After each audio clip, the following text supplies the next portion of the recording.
അങ്ങനെ നാറ്റക്കേസുകളും ചീഞ്ഞളിഞ്ഞ കേസുകളെയൊക്കെ എടുത്ത് വേസ്റ്റ് കുട്ടയിലെറിഞ്ഞ് ലാലേട്ടൻ എന്റെ ചീട്ട് അങ്ങ് കീറിക്കളഞ്ഞു. എനിക്ക് ഇഷ്ടപ്പെട്ട്, സൂപ്പർ ആയിട്ടുണ്ട്. ഇനി നമ്മുടെ ബിഗ് ബോസിനകത്ത് ഇമാതിരി ചീഞ്ഞളിഞ്ഞ കേസുകൾ, നാറ്റ കേസുകളായിട്ട് വന്നു കഴിഞ്ഞാൽ പണി പാളും. ഇനി എന്ത് ചെയ്യണം? വാർണിംഗ് ആണ് കൊടുത്തേക്കുന്നത്. അത് മാത്രമല്ല, അത് എലോ ചെയ്തിട്ടുമില്ല. ഗെയിം കളിക്കാനാണ് വന്നേക്കുന്നത്.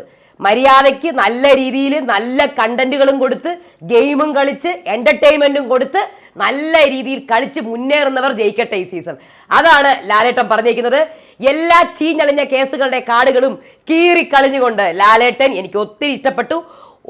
എൻ്റെ അമ്മ എന്തൊക്കെയായിരുന്നു, ഞാൻ അങ്ങനെ പറയും, ഞാൻ ഇങ്ങനെ പറയും, ഇങ്ങനെ പറയാം, അവ തൊട്ടു തൊട്ടില്ല, പിടിച്ചു പിടിച്ചില്ല, ആരും ചാടിക്കേറി അല്ലെങ്കിൽ തിരിഞ്ഞു കയറി, അവിടെ തൊട്ടു കമന്ന് കിടന്നു, ഇനി ക്ലിപ്പ് വേണം, നമുക്ക് ക്ലിപ്പ് വേണം, ക്ലിപ്പില്ല, ക്ലിപ്പുണ്ടോ, ഇമാതിരി നാണം കെട്ട പരിപാടിയുടെ നല്ല വൃത്തിക്ക് കൂളായിട്ട് ഒന്നും പറയാതെ എല്ലാം പറഞ്ഞു ലാലേട്ടൻ. സത്യമായിട്ടും എനിക്ക് ഇഷ്ടപ്പെട്ടു.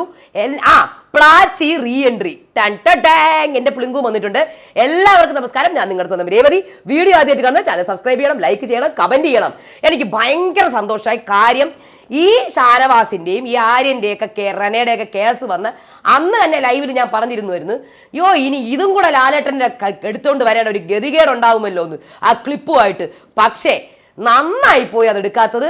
അതിനെ ഇങ്ങനെ ആക്കി, അതിനെ സുഖമാക്കി, അതിനങ്ങ് കളഞ്ഞത് വളരെ നന്നായി. കാര്യം ഇനി ഇതും കൊണ്ട് ഇറക്കൂല. അല്ലെങ്കിൽ അടുത്ത ആഴ്ച ആരെങ്കിലും പുതിയ കേസ് ഉണ്ടാക്കും, എന്നെ തൊട്ട് ലോല അവൻ അവിടെ കിടക്കണത് ഞാൻ കണ്ട്, ലോല അവൻ അവിടെ പിടിക്കണത് ഞാൻ കണ്ട്, ഇതും പറഞ്ഞുകൊണ്ട് ഇനി നാറ്റ കേസും ചീഞ്ഞളിഞ്ഞ കേസുമായിട്ട് ഒറ്റ എണ്ണം വരൂല. ഇനി മര്യാദയ്ക്ക് നിന്ന് കളിക്കാൻ നോക്കും. അതാണ്. അപ്പൊ ഇന്ന് സത്യം പറഞ്ഞ ഇന്നത്തെ എപ്പിസോഡ് എന്ന് പറഞ്ഞാൽ ഓണവിൽ എപ്പിസോഡ് തന്നെയായിരുന്നു. പക്ഷേ എല്ലാത്തിനുള്ള മറുപടി വളരെ നമ്മൾ എന്തൊക്കെ പ്രതീക്ഷിച്ചു. ലാലേട്ടൻ ഫയർ ആയിട്ട് വരും. ലാലേട്ടൻ പക്ഷെ ഫ്ലവർ ആയിട്ടാണ് വന്നേക്കുന്നത്. സത്യം പറഞ്ഞാൽ ബിഗ് ബോസ് അവിടെ സ്ട്രാറ്റജി മൊത്തം മാറ്റി അല്ലേ. ഇവര് ഇമാതിരി നാറ്റ കേസൊക്കെ ഇട്ട് കഴിഞ്ഞാൽ ഒരു എപ്പിസോഡ് മൊത്തം നമ്മുടെ കണ്ടന്റ് എടുത്ത് സംസാരിക്കും. ഇമാതിരി അപ്പൊ ആ എപ്പിസോഡ് മൊത്തം നമ്മൾ തിളങ്ങി നിൽക്കും, നമ്മളെക്കുറിച്ച് മാത്രം ചർച്ച ചെയ്യും എന്നൊക്കെ വിചാരിച്ചൊക്കെ ആയിരിക്കാം ഈ കേസ് കെട്ടുകളൊക്കെ എടുത്ത് ഇടുന്നത്. പക്ഷേ ആ കാർഡ് ഇനി ഇറക്കാൻ പറ്റത്തില്ല. ഇന്നത്തെ എപ്പിസോഡ് ബിഗ് ബോസ് സ്ട്രാറ്റജി മാറ്റി പിടിച്ചിരിക്കുകയാണ്. ലാലേട്ടൻ വന്നിട്ടുണ്ടാവും, എനിക്ക് പറ്റത്തില്ല അത് വന്നിട്ടുണ്ടാവും, വേറെ പണിയില്ല, തൊട്ട് പിടിച്ച് ക്ലിപ്പ് വേണം, ക്ലിപ്പുണ്ടോ, ഈ ക്ലിപ്പിൽ നിങ്ങൾ കാണുന്നത് കണ്ടോ, ആ ക്ലിപ്പ് ഒന്ന് കാണിച്ചു തരൂ ലാലേട്ടാ. ഇത് ഒന്നും നടക്കത്തില്ല മോനെ, ഒന്നും നടക്കത്തില്ല. ഇവിടെ ഇതൊരു എന്റർടൈൻമെന്റ് റിയാലിറ്റി ഷോ ആണ്.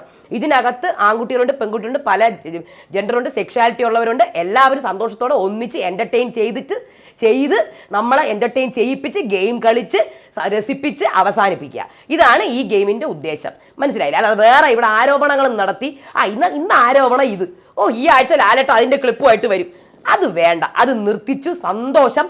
ഷാനവാസ് നിവിന്റെ കേസും അതുപോലെ റെനയുടെ ആര്യന്റെ കേസും മിണ്ടിയിട്ടേയില്ല. സന്തോഷം, നന്നായി. അതിന് മാത്രമല്ല ലാലേട്ടൻ പറയുകയും ചെയ്തു, നിങ്ങൾ ആരെയും റെപ്രസെന്റ് ചെയ്ത് വരുന്നതൊന്നുമല്ല, പിന്നെ നിങ്ങളിവിടെ ഗെയിം കളിക്കാനാണ് വന്നത്. ഇത് എപ്പിസോഡിന്റെ ലാസ്റ്റ് ആണ് ലാലേട്ടൻ പറഞ്ഞിരിക്കുന്നത്. മനസ്സിലായില്ലേ? തുടക്കം ഒന്നും പറഞ്ഞിട്ടില്ല. അപ്പം നമ്മൾ വിചാരിച്ചു എപ്പോഴെങ്കിലും എന്തെങ്കിലും ഒരു സെന്റൻസ് പോലും ചോദിച്ചിട്ടില്ല, ഒരു സെന്റൻസ് പോലും. പക്ഷെ നിവിനോട് ലാലേട്ടൻ ഒരു കാര്യം പറഞ്ഞു. അപ്പം പരസ്പര ആരോപണങ്ങൾ ഉന്നയിക്കുന്ന കാർഡ് ഞാൻ വലിച്ചു കീറുകയാണ്. വലിച്ചു കീറുന്നു. ഇനി ആലോചിച്ച് ഗെയിം കളിക്കും. ഗെയിം കളിക്കാനല്ലേ ഇങ്ങോട്ട് വന്നത്. നിവീൻ അവിടെ വിഷമിച്ചിരിക്കുന്നു കണ്ടിട്ട് നിവീനോട് ലാലേട്ടൻ നിവീനെ ആദ്യം സേവ് ആക്കിയിട്ട് ലാലേട്ടൻ പറഞ്ഞു, അതായത് കരയാൻ നീ ഇപ്പോഴും സെൽഫ് കോൺഫിഡൻസ് ആണ് വേണ്ടത്. കരയാനേ സമയം ഉണ്ടാവത്തുള്ളൂ, നീ കളിക്കാൻ നോക്ക്. അത്രയാണ് ലാലേട്ടൻ പറഞ്ഞിരിക്കുന്നത്. നിവിൻ നല്ല വിഷമം ഉണ്ടായിരുന്നു, പക്ഷെ അത്രേ പറഞ്ഞുള്ളൂ. ഷാനവാസിനോട് അനീഷിന്റെ കാര്യം അല്ലാണ്ട് വേറെ ഒന്നും GK ക്വസ്റ്റ്യൻ അല്ലാണ്ട് വേറെ ഒന്നും മിണ്ടിയിട്ടില്ല. ആർക്കും മിണ്ടാൻ പറ്റിയിട്ടും ഇല്ല. പിന്നെ അപ്പോൾ എനിക്ക് ഭയങ്കര നിങ്ങൾ എന്ത് പറയണു, ഇങ്ങനെയല്ലേ വേണ്ടത്, എല്ലാ ചീട്ടും എന്തൊക്കെയായിരുന്നല്ലേ ഈ ആഴ്ച, എന്തായിരുന്നു. ഞാൻ അങ്ങനെ പറയും, നമുക്ക് സിനിമ കാണാം ഈ ശനിയാഴ്ച, ഞാൻ നോക്കിക്കോ ശനിയാഴ്ച നിറഞ്ഞു നിൽക്കും. ഒന്നും നടന്നില്ല. ബിഗ് ബോസ് ആണ് മക്കളെ, ഇത് ബിഗ് ബോസ് ആണ്. ബിഗ് ബോസിന്റെ അടുത്ത് കളി നടക്കത്തില്ല, അത്രേ പറയാനുള്ളൂ. മനസ്സിലായില്ലേ? അപ്പം നിങ്ങളുടെ എല്ലാവരുടെ കമന്റ്സ്, ഫാൻസൊക്കെ മാറി നിന്നോളൂ. എൻ്റെ പ്രേക്ഷകർ വന്ന് താഴെ കമന്റ് ചെയ്യൂ. പ്രേക്ഷകരെ നിങ്ങൾക്ക് എന്താ തോന്നുന്നു? നിങ്ങളിലേക്കൊക്കെ കണ്ട് സഹിച്ചുകൊണ്ടിരിക്കുന്നത്. അപ്പൊ നിങ്ങൾ എന്താ പറയണത്? നിങ്ങൾക്ക് സന്തോഷമായില്ലേ? അതാ വേണ്ടത്. ഓണമില്ലായാലും കുഴപ്പമില്ല. ഇനി മര്യാദയ്ക്കുള്ള ഗെയിമോ ടാസ്കോ നല്ല രീതിയിലുള്ള ടാസ്കോ എന്ത് കണ്ടാലും ഇനി എൻ്റെ കാര്യം അത്രയ്ക്ക് നെഗറ്റീവാണ് 50 ദിവസം ആയിരുന്നത്. ഇനി കുറച്ച് പോസിറ്റീവായിട്ട് ഇതങ്ങ് എൻഡ് ചെയ്യുന്നതാണ് നമുക്ക് സന്തോഷം. സത്യം. ഇനി 50 ദിവസം ഉണ്ട് ബാക്കി. ആ 50 ദിവസം കളിച്ചും ചിരിച്ചും സന്തോഷിച്ചും നമുക്ക് ഇത് എൻഡ് ചെയ്യാം. കാര്യം വലിയ പ്രതീക്ഷയൊന്നും ഇല്ല എനിക്ക്. ആരെങ്കിലുമൊക്കെ ജയിക്കട്ടെ. കുറച്ച് ഫാൻസ് ഉണ്ടല്ലോ, കുറച്ച് വോട്ട് കൂടി കിട്ടിയ ആൾ ജയിക്കും, അത്രേ ഉള്ളൂ. അപ്പോൾ ഇതിനകത്ത് നന്നായിട്ട് എൻ്റർടൈൻ ചെയ്യിക്കുക, നമുക്കിത് കണ്ട് എൻജോയ് ചെയ്യാം, നല്ല ടാസ്കുകൾ കൊടുക്കുക, അത് കണ്ട് എൻജോയ് ചെയ്യുക. നമുക്ക് ഇങ്ങനെ അങ്ങ് 50 ദിവസം അടിച്ച് പൊളിച്ച് അങ്ങ് പോകാം. അതേ പറയാം. അല്ലാണ്ട് എനിക്ക് എല്ലാ ദിവസവും വന്നിരുന്ന് അവൻ അവിടെ പിടിച്ചിരുന്നു, ഇവൻ ഇവിടെ പിടിച്ചിരുന്നു, ഇതെനിക്ക് പറ്റത്തില്ല അല്ലേ? നമുക്ക് ആർക്കും പറ്റത്തില്ല. അപ്പം സന്തോഷമായി. ഇനി അടുത്ത് ബാക്കി എപ്പിസോഡുകൾ നമുക്ക് കുറിച്ച് സംസാരിക്കാം. ഇന്ന് സത്യം പറഞ്ഞാൽ അനീഷിൻ്റെയും അക്ബറിൻ്റെ 2 പവർ തിരിച്ചു കൊടുക്കാൻ വേണ്ടിയിട്ട് ആദ്യത്തെ ഒരു ടാസ്ക് കൊടുത്തു, അത് അക്ബർ ജയിച്ചു. രണ്ടാമത്തത് ജനറൽ നോളജ് റൗണ്ട് ആയിരുന്നു. 10-30 ചോദ്യങ്ങൾ ചോദിച്ചു. എല്ലാം അനീഷിനെ അറിയാമോന്ന് അറിയാം. അപ്പോൾ അനീഷിനെ കിട്ടുമെന്നറിയാം. ബാക്കി ആർക്കും എന്താണ് ബിഗ് ബോസ് ആണെന്ന് വെച്ചാൽ ബിഗ് ബോസിൻ്റെ ഫുൾ ഫോമും അറിയില്ല ചിലവർക്കൊന്നും. ലാലേട്ടൻ ഓരോ ക്വസ്റ്റ്യൻ ചോദിക്കുമ്പോഴും ഓരോ രീതിയിൽ അവരെ എല്ലാവരെയും ആക്കുന്നുണ്ടായിരുന്നു. അപ്പോൾ എന്തായാലും അനീഷ് ഏറ്റവും കൂടുതൽ ഉത്തരം പറഞ്ഞു. അനീഷിൻ്റെ പവറും തിരിച്ചു കിട്ടി. അനീഷിന് നോമിനേഷൻ പവറും തിരിച്ചു കിട്ടി. നമ്മുടെ അക്ബറിന് ക്യാപ്റ്റൻസിയുടെ നോമിനേഷൻ, അതായത് ക്യാപ്റ്റൻ ആവാനുള്ള പവറും തിരിച്ചു കിട്ടി. അങ്ങനെ അത് കഴിഞ്ഞ് കിട്ടി. നമ്മുടെ പ്ലാച്ചി റീ എൻട്രി ചെയ്തിരിക്കാൻ പ്ലാച്ചി ഇങ്ങനെ എറിഞ്ഞ് തിരിച്ചു വന്നിരിക്കുകയാണ്. എൻ്റെ പ്ലിങ്കും തിരിച്ചു വന്നിരിക്കുകയാണ്. പക്ഷേ വലിയ സ്നേഹമൊന്നുമില്ല. ലാലേട്ടൻ ചോദിക്കുകയാണ്, ഈ സ്നേഹമോ സന്തോഷമൊന്നും ഇല്ലേ? ഉണ്ട് എന്നൊക്കെ പറയുന്നുണ്ട്. അതവിടെ കിടക്കട്ടെ. അത് കഴിഞ്ഞ് ഹോട്ടൽ ടാസ്ക്, വളരെ മോശമായ ഹോട്ടൽ ടാസ്കും അതും ലാലേട്ടൻ ഭയങ്കര കൂളായിട്ട് ഓണമില്ലായിട്ട് തന്നെ അങ്ങ് തീർത്തു. ഭയങ്കരമായിട്ട് മോശമൊന്നും അവരോട് കറക്റ്റ് ഫീഡ്ബാക്ക് ഒന്നും അവർക്ക് പറഞ്ഞു കൊടുത്തിട്ടില്ല. അപ്പോൾ ഓരോരുത്തരടുത്തും അവരുടെ തെറ്റുകളൊന്ന് ശരിയാക്കി കൊടുത്തതേ ഉള്ളൂ. ഇപ്പം അനുവിൻ്റെ അടുത്ത് പ്ലാച്ചി എടുത്ത് കളഞ്ഞു, അത് കിടന്ന് കരഞ്ഞ എന്തിനാണ്? പ്ലാച്ചി ഗസ്റ്റിന് അറിയാമോ പ്ലാച്ചീനെ എന്നൊക്കെ ചോദിക്കുന്നുണ്ട്. ഷാനവാസിൻ്റെ അടുത്ത് യൂണിഫോം ഇടാതെ തന്നെ ഒന്ന് മടക്കി കൊടുത്താൽ തീരാവുന്ന പ്രശ്നമേ ഉണ്ടായിരുന്നുള്ളൂ. അനീഷിൻ്റെ അടുത്ത് എന്തിനാണ് സമരം ചെയ്തത്? ഒരു സ്റ്റാറിന് വേണ്ടിയിട്ടോ? അങ്ങനെ സില്ലി ആയിട്ടുള്ള ചെറിയ ചെറിയ മിസ്റ്റേക്കുകൾ ഇങ്ങനെ വളരെ കൂളായിട്ട് ലാലേട്ടൻ അത് ഹാൻഡിൽ ചെയ്ത് അങ്ങ് വിട്ടു. ജിഷിൻ്റെ ഫുഡിൻ്റെ കാര്യം സംസാരിച്ചു. അവരൊരാൾക്ക് ഒരു നോൺ വെജ് ഉണ്ടാക്കുമ്പം ഒരാൾ വന്ന് പാചകം ചെയ്തോട്ടെ, അതും അവിടെ കഴിഞ്ഞു. ഇതൊന്നും അല്ല വിഷയം എന്നാണ് ലാലേട്ടൻ പറയുന്നത്. ഇതൊന്നുമല്ല വിഷയം. ഈ വെജ് ഫുഡ്, നോൺ വെജ്, തൊട്ടു പിടിച്ചു, ഇതൊന്നും അല്ല വിഷയം. ഗെയിം നിങ്ങൾ മറന്നു പോയിരിക്കുന്നു, അതാണ് വിഷയം. ഇവരാരും ഗെയിം കളിക്കുന്നില്ല. പരസ്പരം പകയും വിദ്വേഷവും വെച്ചുകൊണ്ട് നടക്കുകയാണ്. ഒരു ടാസ്ക് വന്നാൽ എങ്ങനെയെങ്കിലും വഴക്കിട്ട് കുറേ കോയിൻസ് കിട്ടാന്നല്ലാണ്ട് ഗെയിം കളിച്ച് പ്രേക്ഷകരെ എൻ്റർടൈൻ ചെയ്യിക്കുന്നില്ല. അതാണ് ലാലേട്ടൻ പറഞ്ഞത്. വല്ല മനസ്സിലായോ എന്തോ? എന്നാൽ ഇതെല്ലാം കഴിഞ്ഞ ശേഷം ബിന്നി പറയുന്നുണ്ടായിരുന്നു ആരടുത്ത്? നിവീൻ്റെ അടുത്ത്, ഇനി ഇതൊന്നും എലോ ചെയ്യില്ല എന്നുള്ളത്. അപ്പോൾ എന്തായിരുന്നാലും എനിക്ക് ഒത്തിരി സന്തോഷമായി. അപ്പോൾ നമുക്ക് നേരെ എപ്പിസോഡിലേക്ക് പോകാം. അപ്പോൾ എന്തായിരുന്നാലും ലാലേട്ടൻ വരുന്നു, കഴിഞ്ഞ വീക്കിലെ കാര്യങ്ങൾ കാണിക്കുന്നു. ഓ എൻ്റെ അമ്മയെ, സംഭവ ബഹുലമായ വീക്കാണ്. പക്ഷെ ഒന്നും ഉണ്ടായില്ല നമ്മുടെ എപ്പിസോഡിൽ. അപ്പോഴത്തേക്കും പക്ഷെ ഇന്നലെ നടന്ന കാര്യങ്ങൾ, ഷാനവാസിനെ റെനേനെയും ജയിലിൽ കയറ്റുന്നു, ഫുഡ് കൊടുക്കുന്നു. ഇന്ന് എല്ലാവർക്കും ഫുഡ് ബിഗ് ബോസാണ് കൊടുക്കുന്നത്. തലപ്പാക്കെട്ട് ബിരിയാണിയാണെന്ന് കിട്ടിയത് കേട്ടാ. അപ്പോൾ അയ്യോ ബിരിയാണി, അയ്യോ കുറേ ദിവസത്തിന് ശേഷമാണ് ബിരിയാണി കിട്ടണത്. അത് കഴിഞ്ഞിട്ട് ഷാനവാസ് റെനയും ജയിലിൽ സമയം കഴിഞ്ഞു. അവർക്ക് പ്രണയലേഖനമാണ് എഴുതാൻ കൊടുക്കുന്നത്. കോയിൻ ജിസേലിനും ഒന്നിലിനും ആദിലേക്കും കിട്ടുന്നു. അത് കഴിഞ്ഞ് ആദില അതാണ് ലക്ഷ്മിയെ ഒറ്റപ്പെടുത്തിയില്ല ആരും. എന്തായിരുന്നു ലക്ഷ്മിയുടെ സമയത്ത്? ലക്ഷ്മിയെ ഒറ്റപ്പെടുത്തണം, അങ്ങനെ ചെയ്യണം, ഇങ്ങനെ ചെയ്യണം. എന്നിട്ട് ആരും ഒറ്റപ്പെടുത്തിയില്ലല്ലോ. ഷാനവാസിക്കനെ ഒറ്റപ്പെടുത്താൻ നമ്മൾ ആരും സമ്മതിക്കില്ല. ഇനി ആരും അങ്ങോട്ട് ഒറ്റപ്പെടേം വേണ്ട, ഒന്നും ചെയ്യണ്ട. എല്ലാവരും അങ്ങോട്ട് ഗെയിം കളിക്ക്. ഒറ്റപ്പെടലും തൊട്ടുപിടിക്കൽ കാർഡൊക്കെ ഇനി നിർത്ത്. ഇനി ഒറ്റപ്പെടലൊക്കെ വിട്. ഇനി ഗെയിം കളിക്കുക, സീരിയസ് ഗെയിം കളിക്കാൻ നോക്ക്. അത്രേ ഉള്ളൂ. അത് കഴിഞ്ഞ് ലാലേട്ടൻ വരെയാണ്. അപ്പോഴത്തേക്കും അക്ബറിന് ക്യാപ്റ്റൻ ആവാൻ പറ്റില്ലല്ലേ? എന്ത് ചെയ്യാൻ ലാലേട്ടാ, വലിയ പണിയായിപ്പോയി. അനീഷിനോ നോമിനേഷൻ പവറും ഇല്ല. ഒരു കാര്യം ചെയ്യാം നമുക്ക്. അനീഷ് എന്താ പ്രശ്നം?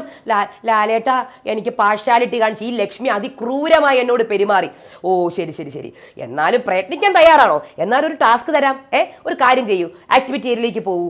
അങ്ങനെ അതിനകത്ത് വിഷ്വൽ കാണിച്ചു കൊടുക്കുന്നു. അത് കഴിഞ്ഞ് ശബ്ദം കാണിച്ചു കൊടുക്കുന്നു. ആ ശബ്ദം അനുസരിച്ച് ഓരോന്ന് അടുക്കി വെക്കണം. അതിനകത്ത് അക്ബർ 4 എണ്ണം ചെയ്യുന്നു, അനീഷ് 2 എണ്ണം ചെയ്യുന്നു. അനീഷിനെ തെറ്റിപ്പോകുന്നു.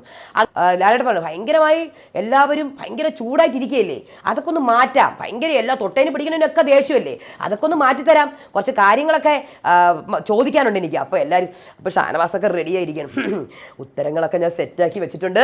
കമോൺ ആദില, നൂറ, അപ്പം നിവീനും ഞാൻ കാണിച്ചു തരാം, ഞാൻ നോക്കിക്കോ, എല്ലാം ശരിയാക്കി തരാന്നൊക്കെ പറഞ്ഞ് നിവീനും അവിടെ റെഡി ആയിരിക്കുകയാണ്. അപ്പം ലാലേട്ടൻ, ഞാൻ ചോദ്യങ്ങൾ ചോദിക്കാൻ പോവുകയാണ്. വളരെ സീരിയസ് ആയിട്ടുള്ള ചോദ്യങ്ങളാണ്. ഓക്കെ? അതെ. അപ്പോൾ ലീവിൻ്റെ പ്രസൻറ്റ് എല്ലാ കാര്യങ്ങളൊക്കെ പുറത്തേക്ക് വിടുക കേട്ടോ. ഒന്നും ഇതാക്കണ്ട. നിങ്ങളെപ്പോഴും അടുത്ത ആഴ്ച തൊട്ട് നിങ്ങളൊക്കെ ഒരു ഫർണേസിലാണ് ജീവിക്കാൻ പോണത്, മനസ്സിലായില്ലേ? അത്രേ ഉള്ളൂ. ഓക്കെ, എന്തായാലും ഞാൻ ചോദ്യങ്ങൾ ചോദിക്കാൻ പോവുകയാണ്. ഈ ആഴ്ച നടന്ന പറയാം. ഓക്കെ? ആദില, ആതിരേനെ വിളിക്കുകയാണ് ആദ്യം. അപ്പൊ ആതിര ദൈവമേ എന്താണ് റെഡിയായിരിക്കുകയാണ് ഈശ്വര, പിന്നെ ഷാനവാസിക്കേനെ കാലുമാറിയ കാര്യമായിരിക്കും ചോദിക്കണം റെഡിയായിരിക്കണം. ഓക്കെ, ആദ്യത്തെ ചോദ്യം ആതിരയോട്. ആദ്യത്തെ മലയാള സിനിമ അതെ. അത് പിന്നെ ലാലേട്ട എനിക്ക് അറിഞ്ഞൂടാ. അറിഞ്ഞൂടെ? അയ്യോ അറിഞ്ഞൂടാ. ഉത്തരം നൽകുന്നവർക്ക് സമ്മാനം കിട്ടും. വലിയ വലിയ ചോദ്യങ്ങളാണ് ചോദിക്കാൻ പോണത്. അപ്പൊ ഷാനവാസ് അയ്യോ നമ്മൾ പഠിച്ചു വെച്ച ചോദ്യങ്ങളൊന്നും അല്ലല്ലോ. അപ്പൊ അനു ബാലൻ അയ്യേ അവിടെ ഇരിക്കും മോനെ. ഷാനവാസ് ബാലൻ അവിടെ ഇരിക്കും മോനെ. എന്തെന്നാണിത്, നിനക്ക് എണീക്കാൻ പോലും യോഗ്യതയില്ല, അവിടെ ഇരിക്കും. എന്താണ് വേറെ കറക്റ്റായിട്ട് ആര് പറയും? അനുമോൾ. വിഗതകുമാരൻ അതാരാ പറഞ്ഞത്? അനുമോൾ. അനുവിന്റെ അടുത്ത് ആരാ പറഞ്ഞത് വിഗതകുമാരൻ പറയാൻ? ഞാൻ സമ്മതിക്കില്ല. ചോദിക്കുന്നവർ മാത്രം ഉത്തരം പറയണം. അയ്യോ ലാലേട്ടൻ ദേഷ്യപ്പെട്ട്, എന്നോട് വെറുതെ ദേഷ്യപ്പെട്ട്. അവിടെ ഇരിക്കി. അത് കഴിഞ്ഞിട്ട് അവിടെ ഇരിക്കൂ. ലക്ഷ്മി എന്താണ് പറയാനുള്ളത്? News paper boy. എന്തൊക്കെ ആൻസറുകളാണ് ഓരോരുത്തർക്കല്ലേ. എന്തായിരുന്നാലും മലയാളം അതവിടെ ഇരുന്നോട്ടെ. അത് ആ ചോദ്യം ഉത്തരം അവിടെ ഇരുന്നോട്ടെ. ആദ്യം ബിഗ് ബോസ് മലയാളത്തിന്റെ ടൈറ്റിൽ സോങ് എഴുതിയത്, കമ്പോസ് ചെയ്തത്, പാടിയതും ആരാണ്? പറയൂ, അക്ബർ പറയൂ. അത് ലാലേട്ട സ്റ്റീഫനും പിന്നെ വിജയ് യേശുദാസാണ് പാടിയത്. കമ്പോസ് ചെയ്ത് എഴുതിയതാരെന്നറിയില്ല. അയ്യയ്യേ അതറിയില്ലേ? ആര്യൻ. ലാലേട്ട പാട്ടുണ്ടോ ലാലേട്ട നമുക്ക്? അയ്യോ നിനക്ക് പാട്ടൊന്നുമില്ല.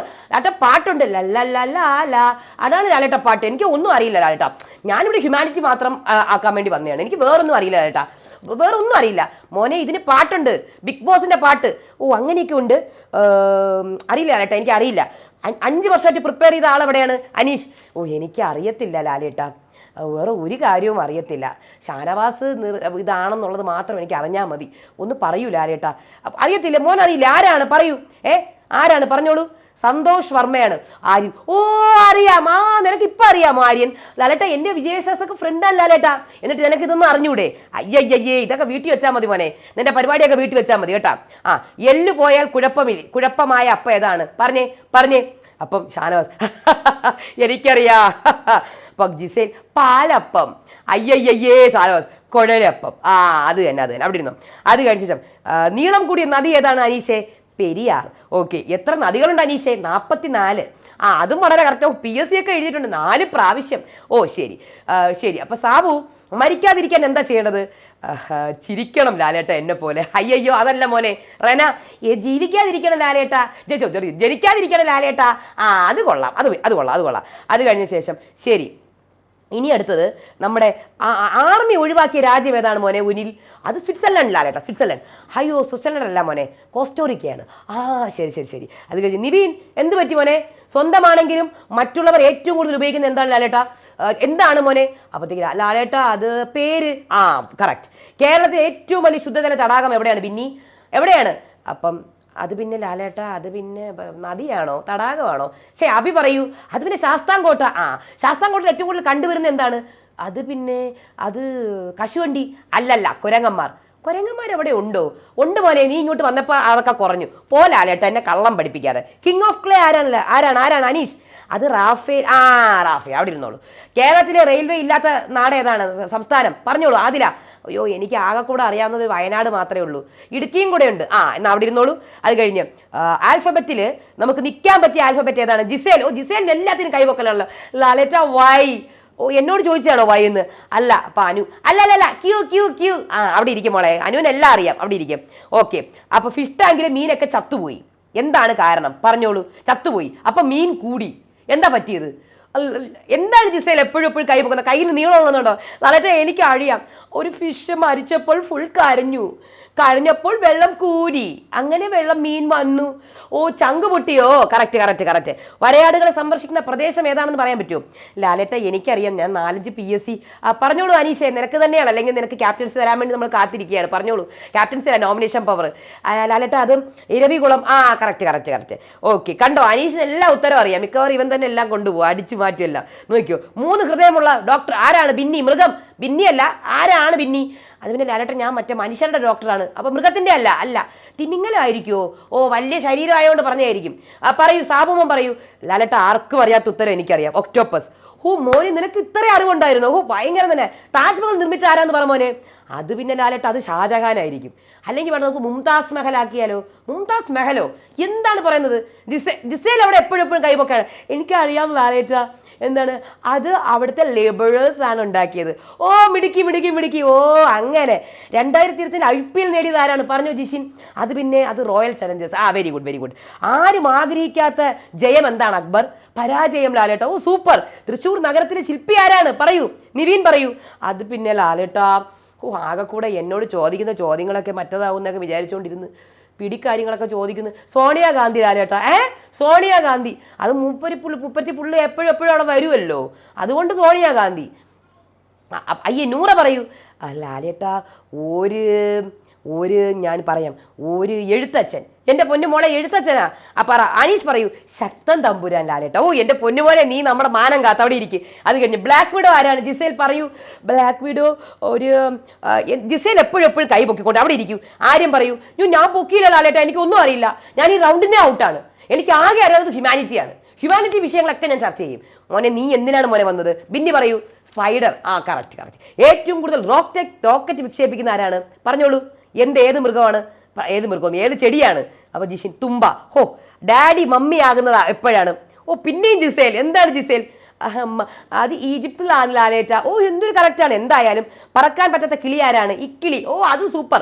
എന്തായാലും അനീഷാണ് ഏറ്റവും കൂടുതൽ ഉത്തരം പറഞ്ഞത്. ആര് കൂടുതൽ ഉത്തരം പറഞ്ഞാൽ ഞാൻ അനീഷിനെ പിക്ക് ചെയ്യുള്ളൂ. കാര്യം അനീഷിനെ ഞാൻ നോമിനേഷൻ പവർ തിരിച്ചു കൊടുക്കുകയാണ്. അതുപോലെ താങ്ക് യു ലാലേട്ട, താങ്ക് യു. അത് കഴിഞ്ഞിട്ട് നമ്മുടെ ക്ലാസിക് ടാസ്ക് ഹോട്ടൽ. എന്തൊരു വൃത്തികെട്ടതായിരുന്നു, ആലോചിക്കാൻ പോലും വയ്യ. ലാലേട്ട സ്വയം ആലോചിക്കുന്നുണ്ട്. എന്തായാലും അതൊന്നും ഇവരോട് പറയണ്ട, തക്കാലം ഇമ്മാതിരി തന്നെ പോട്ട്. എന്ത് നല്ല ടാസ്ക് ആയിട്ടാണ് നിങ്ങൾ കളിച്ചത്. ലക്ഷ്മി എന്തുണ്ട്, എങ്ങനെയുണ്ട്? ഫസ്റ്റ് ഡേ കുഴപ്പമില്ലായിരുന്നു, സെക്കൻഡ് ഡേ മൊത്തം ഇവിടുന്ന് ഓടിപ്പോകാൻ വേണ്ടി തോന്നി. ശരി, ഒനിൽ എന്താ പറയാനുള്ളത്? ഓണറിന്റെ മകൾ ആദിലേക്ക് എന്താ പറയാനുള്ളത്? അത് പിന്നെ ലാലേട്ട അത് അഹങ്കാരിയായ മകളായിരുന്നു ഞാൻ. അപ്പം അതുകൊണ്ട് തന്നെ ഉപ്പ് എന്തിനാണ് ഇട്ടത്? അത് പിന്നെ വെറുതെ ഉപ്പം കിട്ടുന്നേ ഉള്ളൂ, ഓണറിന്റെ മകളല്ലേ. ശരി, ഒനിൽ എന്താണ് ഈ ഉപ്പിട്ടില്ലാലേട്ടാ? ഭയങ്കര തെറ്റ്. അത് ആ ഉപ്പൊക്കെ പെരട്ടി ഞാൻ കൊടുക്കണം ഓണറിന്, അതല്ലേ സുഖം. നമ്മൾ life is so powerful, make it extra ordinary. ഇല്ല ഇങ്ങനെ ലാലേട്ട. അപ്പം എല്ലാവരും ഇങ്ങനെ വഴക്ക് പറയാനല്ലേ ഇന്ന് വന്നിരിക്കണത്? ശരി ലാലേട്ട, നമ്മൾ ഇനി ഉപ്പിട്ട് തന്നെ കൊടുക്കാം. അപ്പം സാബുമാൻ എങ്ങനെ ഉണ്ടായിരുന്നു? ലാലേട്ട ഞാനോ വെയിലത്ത് ഇങ്ങനെ നിന്ന് ഉരുകയായിരുന്നു. ഉഗ്രനായി മോനെ, നന്നായിട്ട് ഉരുകി നീ, കൊള്ളാം. പവറൊക്കെ കിട്ടിയോ? പവറൊക്കെ എവിടെ പോയെന്ന് പോലും അറിയില്ല ലാലേട്ട. ലാലേട്ടൻ ഇത് എന്ത് പറ്റി? എന്ത് പറ്റി? രണ്ടാമത്തെ ദിവസം ക്യാരക്ടർ മാറിപ്പോയോ? ഇവിടെ പലരുടെയും ക്യാരക്ടർ മാറിപ്പോയില്ല കേട്ടോ, എൻ്റെ ക്യാരക്ടർ മാറിയില്ല. അപ്പോൾ പ്ലാച്ചി എറിഞ്ഞപ്പോഴോ? അത് പിന്നെ പ്ലാച്ചി എറിഞ്ഞപ്പോൾ ഞാൻ ക്യാരക്ടർ മാറും. അത് എറിഞ്ഞില്ലെങ്കിൽ എൻ്റെ ഓഡിയൻസ് കൊല്ലും. പിന്നെ 50 ദിവസം പിടിച്ചു വെച്ചിരുന്ന പ്ലാച്ചിയുടെ ക്യാരക്ടർ ഞാൻ മാറാതിരിക്കും, ഞാൻ കരയും. അയ്യോ അത് അങ്ങനെ പാടില്ല മോളെ. വന്ന ആൾക്ക് നിങ്ങളെ പാവ എവിടെ എങ്ങനെ ഇരിക്കുന്ന അറിയാം. അത് ശരിയാണ്. പിന്നെ അനീഷ് എന്താണ് സമരമൊക്കെ നടത്തിയത്? ലാലേട്ട എന്നോട് വളരെ നിഷ്ഠൂരമായിട്ടാണ് ഇവിടെ പെരുമാറിയത്. അതെങ്ങനെ? ഒരു സ്റ്റാറിന് എന്തിനാണ് മോനെ സമരം ചെയ്യണത്? അതിൻ്റെ കാര്യങ്ങൾ സമരം ചെയ്യൂ. അതങ്ങനെ ചെയ്യരുത് മോനെ, അത് മോശമായിട്ട കാര്യമല്ലേ. ഷാനവാസ് എന്താണ് യൂണിഫോം ഇല്ലാണ്ട് പണിയെടുക്കില്ലെന്ന് പറഞ്ഞത്? ഒരു ഷീറ്റ് അങ്ങ് മടക്കി വെക്കാനുള്ള കാര്യമല്ലേ ഉണ്ടായിരുന്നുള്ളൂ. മോൻ ഇതിനടുത്ത് ദേഷ്യപ്പെട്ടത്? ലാലേട്ട ഞാനാണ് പക്ഷെ ക്യാരക്ടർ ഇങ്ങനെ പിടിച്ചു നിന്നത്. സീസൺസ് തീരുന്നവരെ ഞാൻ രുദ്രനായിരിക്കും. അയ്യോ മോൻ ക്യാരക്ടർ വിട്ടു, മോൻ്റെ ക്യാരക്ടറെ പോയി. കാര്യം അതും പറയണ്ട. അങ്ങനെ 1 മിനിറ്റ് പോരെ? അവിടെ ആ ഗസ്റ്റിനോട് ചോദിക്കുക, 1 മിനിറ്റ് ഞാൻ ആ യൂണിഫോം ഇട്ടിട്ട് വരാം എന്ന് പറയുക, അങ്ങ് മാറ്റി കൊടുക്കുക, അത്രേ ഉള്ളൂ. ആര്യൻ സാരി എന്താ പിടിച്ചു തന്നത്? സാരി തുമ്പ്. ലാലേട്ട എന്നോട് പിടിക്കാൻ പറഞ്ഞു. എന്നോട് ആര് പിടിക്കാൻ പറഞ്ഞാൽ ഞാൻ പിടിക്കും. ഓണർ സാരിത്തുമ്പ് പിടിക്കാൻ പറഞ്ഞാൽ പിടിക്കും. ഓണറായിരുന്നു. അയ്യോ മോനെ അങ്ങനെയല്ലല്ലോ മോനെ, മോൻ ഓണറിൻ്റെ ഫ്രണ്ട് ആയിരുന്നില്ലേ? സോ അതുകൊണ്ട് തന്നെ മോനത് പിടിക്കേണ്ട ആവശ്യം ഉണ്ടായിരുന്നില്ല. ലാലേട്ട പിന്നെ പാത്രമൊക്കെ മോൻ കഴിവുന്നുണ്ടായിരുന്നു. ഓണറിൻ്റെ ഫ്രണ്ട് ഹോട്ടലിലെ പാത്രം. ലാലേട്ട ഞാൻ ആ ഹോട്ടലിൽ വളരെ ക്ലീൻ ചെയ്യാൻ വേണ്ടി, ഹോട്ടലിനെ ഹെൽപ്പ് ചെയ്യാൻ വേണ്ടി ചെയ്തതാണ്. അല്ലെങ്കിൽ ഇപ്പോൾ സംഭവബഹുലമായ ടാസ്ക് അല്ലേ നടന്നത്. കണ്ടറിയാം ആൾക്കാർ ചിരിച്ച് തത്ത്. എന്തായിരുന്നാലും പുച്ഛിച്ച് തത്ത്. നല്ല ഹോട്ടൽ ടാസ്ക് ആയിരുന്നല്ലോ. അക്ബർ എന്ത് പറ്റി? ലാലേട്ട എനിക്ക് സ്റ്റാർ കിട്ടിയില്ല. നിങ്ങൾ ഈ സ്റ്റാർ കിട്ടാൻ വേണ്ടിയിട്ടാണോ ഈ ടാസ്ക് ഒക്കെ ചെയ്യണത്? എന്ത് പറ്റി ഡോക്ടർ? നന്നായി ചെയ്തു ലാലേട്ട. നിവിനെ രസകരമാക്കാൻ പറ്റില്ലായിരുന്നു ഇത്? അത് കുറച്ച് മെന്റൽ സ്ട്രെസ് ഒക്കെ ഉണ്ടായിരുന്നു. അതൊക്കെ വിട്ടുകളയൂ, ലീവ് ഇൻ പ്രസന്റ്. അതൊക്കെ പോകാൻ പറ. അയ്യയ്യയ്യേ അതൊക്കെ കളയ്. AK-47 എവിടെയായിരുന്നു? ലാലേറ്റ എൻ്റെ 47 പോയി ലാലേറ്റ, ഞാൻ മാവ് കുഴയ്ക്കാൻ വേണ്ടി പോയി. സെക്യൂരിറ്റി തന്നെയാണ് മാവ് കുഴയ്ക്കാൻ വേണ്ടി പോയത്. അയ്യയ്യയ്യേ. അനീഷ്, ഷാനവാസ്, വളരെ മനോഹരമായിരുന്നു കേട്ടോ നിങ്ങളുടെ ആ ഒരു ഇത്. ഒന്നുകൂടെ പറയാമോ? ഷാനവാസിനോട് ഞാനത് പറഞ്ഞു ലാലേട്ട. പറയൂ. I love you my dear friend Shanavas. മനോഹരം, സൂപ്പർ. ഇനി നിങ്ങൾ കോംബോ ആയിട്ട് തന്നെ പൊക്കോളൂ. ഓക്കെ, ബിന്നി എന്ത് പറ്റി? ഞാനൊന്നും പറഞ്ഞത് ആരും കേട്ടില്ല, അത് കേൾക്കാൻ പാടില്ല, ഇങ്ങനെ അങ്ങ് കളയാ, അടിച്ചു പിരിച്ചാൽ കളയാ. അതാണ് ചെയ്യേണ്ടത്. സ്റ്റാർ കിട്ടാൻ വേണ്ടിയിട്ടാണ് നിങ്ങൾ എന്റർടൈൻമെന്റ് അല്ലേ ചെയ്യേണ്ടത്. ജിഷിൻ എന്താണ്, ഞാൻ ജോലി രാജിവെച്ച് ലാലേട്ടാ. അയ്യയ്യേ, ടാസ്ക് തരുന്നത് വ്യക്തിപരമായി എടുക്കുന്ന എന്തിനാണ് നിങ്ങൾ? ഇതൊരു പ്ലേ ആണ്, രസകരമായി കളിക്കൂ, ഹ്യൂമർ കൂടി ഉൾപ്പെടുത്തൂ. അയ്യോ കുറഞ്ഞ് ഓടിപ്പോയ ആൾക്കാർ ജനങ്ങൾ ഇതെല്ലാം കണ്ടിട്ട്. അത് ലാലേട്ട മനസ്സിൽ പറഞ്ഞതേ ഉള്ളൂ, അവരോട് പറഞ്ഞില്ല. ഏറ്റവും കൂടുതൽ സ്റ്റാർ കിട്ടിയ ആൾക്കാണ് ലാലേട്ട, ഷാനവാസും ജിസേനും. ഏറ്റവും കുറവ് റെനയ്ക്കും സാബുമോനും. സന്തോഷം. ഈ രണ്ടുപേർക്കും കളികളി. ടാസ്ക് നന്നായിരുന്നോ? സൂപ്പർ ആയിരുന്നു ലാലേട്ട. ബാക്കിയുള്ളവരും കൂടെ പറയണം. അവിടെ ഇരുന്നോളൂ മക്കളെ, ഇരുന്നോ. എന്തായിരുന്നാലും റെന എങ്ങനെയുണ്ടായിരുന്നു ജയില്? നന്നായിരുന്നു. നിങ്ങളുടെ പ്രണയലേഖനമൊക്കെ സൂപ്പറായിരുന്നു. വന്ന് വായിക്കൂ, രണ്ടുപേരുടെ പ്രണയലേഖനമൊക്കെ വായിക്കുന്നു. അക്ബർ എഴുതിയിട്ടുണ്ടോ? എനിക്ക് കിട്ടിയിട്ടുണ്ട്, പിന്നെ ഞാനതൊന്നും നോക്കാറില്ല. പിന്നെ സാബുമാൻ, ലാലേട്ടൻ ഞാൻ പ്രകടിപ്പിക്കാറേ ഉള്ളൂ, എഴുതാറില്ല. അഭി ഒത്തിരി ഞാൻ എഴുതിയിട്ടുണ്ട് ലാലേട്ട. എഴുതിയ ആളാണ് വീട്ടിൽ ഇരിക്കുന്നത് ലാലേട്ടൻ. വീട്ടിൽ ഇരിക്കുന്ന ആൾക്കാരൊക്കെ കാണുന്നുണ്ടെന്നും കൂടെ ഓർക്കുക. ജിഷിൻ എന്താണ് ഫുഡിന്റെ പ്രശ്നം? ലാലേട്ട നമുക്ക് വെജ് ഫുഡ് നമുക്ക് ഉണ്ടാക്കി കഴിക്കണം ലാലേട്ട. എന്താണ് ഒനിൽ പ്രശ്നം? അത് ലാലേട്ട ഞാൻ അടുത്ത ഈ ആഴ്ച തൊട്ട് നമുക്ക് അവർക്ക് നമ്മൾ ഉണ്ടാക്കി കൊടുത്തോളാം. അപ്പൊ ജിഷിൻ അങ്ങനെയല്ല പറഞ്ഞ ലാലേട്ട, നമുക്ക് ഉണ്ടാക്കണം വെജ് ഫുഡ്. എന്നാൽ പിന്നെ ഒരു കാര്യം ചെയ്യാം, അവര് കിച്ചൺ ടീമിൽ കയറ്റു. അപ്പോൾ ഒനിൽ അയ്യോ പണി പാളി, വേണ്ട ലാലേട്ട അവരുണ്ടാക്കിക്കോട്ടെ നോൺ വെജ് ഉണ്ടാക്കുമ്പോൾ. ശരി, നിങ്ങൾ ഒരു അതിഥി വന്നിട്ടുണ്ട് കേട്ടോ. അയ്യോ ആരാണ് അതിഥി? വന്നിട്ടുണ്ട്, പോയി നോക്കൂ. അപ്പോഴത്തേക്ക് പാട്ടൊക്കെ ഇടുന്നു കേട്ടോ. പ്ലാച്ചി മോളിന്ന് തെറിച്ച് വരുന്നുണ്ട്. ഡിങ്. അയ്യോ പ്ലാച്ചി. കൂടുതൽ കാണിക്കണോ വേണ്ടേ? സ്നേഹം വേണോ വേണ്ടേ? കരയും പണ്ടാരടങ്ങാൻ. ഇത് പുറത്തേക്ക് ഇട്ട് കളഞ്ഞത് തന്നെ നെഗറ്റീവാണെന്ന് വിചാരിച്ചിട്ടാണ്. ഇനി ഇത് എടുക്കണോ? പ്ലാച്ചി വന്നു. ലാലേട്ട പ്ലാച്ചി. മോളെ എന്താ പറ്റി? ഒരു സ്നേഹമൊന്നും ഇല്ലാത്തത്? സ്നേഹമുണ്ട്. സന്തോഷമില്ലാത്തത്? സന്തോഷമുണ്ട് ലാലേട്ട. അധികം ഒന്നും എടുക്കുന്നില്ല, അങ്ങോട്ട് മാറ്റി വെക്കാം. ശരി. താങ്ക്സ് ലാലേട്ട, ഒത്തിരി താങ്ക്സ്. ഇനി നോമിനേഷനിലുള്ളവരൊക്കെ എണീറ്റിരിക്കൂ. ബിന്നി സേവ് ആയിരിക്കുന്നു. അത് നൂറ സേവ് ആയിരിക്കും. നിവീൻ മോനെ, നീ സെൽഫ് കോൺഫിഡൻസ് ഒക്കെ വീണ്ടെടുക്കുക കേട്ടാ. നീ വിഷമിക്കണ്ട, കരയാൻ പാടില്ല. നമ്മളൊക്കെ ജീവിതത്തിൽ അതിജീവിച്ച് വന്ന ആൾക്കാരാണ്, കരയാനൊന്നും പാടില്ല കേട്ടോ. പിന്നെ നിവീനും സേവ്ഡ് ആണ്, അവിടെ ഇരിക്കൂ. പിന്നെ ബാക്കിയുള്ളവരൊക്കെ അവിടെ നിന്നോളൂ. ഒരു കാര്യം പറഞ്ഞേക്കാം, നമ്മൾ വന്നത് ഗെയിം കളിക്കാനാണ്, ആരെയും റെപ്രസെന്റ് ചെയ്തൊന്നും അല്ല വന്നേക്കുന്നത്. പരസ്പര ആരോപണം ഉന്നയിക്കുന്ന കാർഡ് ഞാൻ കീറി കളഞ്ഞിരിക്കുകയാണ് കേട്ടാ. അപ്പോൾ ഷാനവാസ് എല്ലാം ചീറ്റിപ്പോയല്ലോ, എന്തൊക്കെ പ്ലാനിങ്ങും പ്ലോട്ടിങ്ങും ആയിരുന്നു. അത് ഞാൻ വലിച്ചു കീറുകയാണ്. ആലോചിച്ച് ഗെയിം കളിച്ച് മുന്നേറുക, മനസ്സിലായില്ലേ? ബൈ എന്ന് പറഞ്ഞ് ലാലേട്ടൻ പോകുന്നു. അത് കഴിഞ്ഞ് നിവീനും കൂടെ ബിന്നി പറഞ്ഞിട്ട് ഇനി ഇതൊന്നും എലോ ചെയ്യില്ല മോനെ, ലാലേട്ടൻ പറഞ്ഞതാണ് വ്യക്തിഹത്യ പാടില്ല എന്നുള്ളത്. അപ്പം ദാറ്റ് മേക്സ് സെൻസ് എന്ന് പറഞ്ഞ് എപ്പിസോഡ് അവസാനിക്കുകയാണ്. ഇത്രയേ ഉള്ളൂ. അടുത്ത വീഡിയോ ആയിട്ട് വരാം. അതുവരേക്കും ബൈ.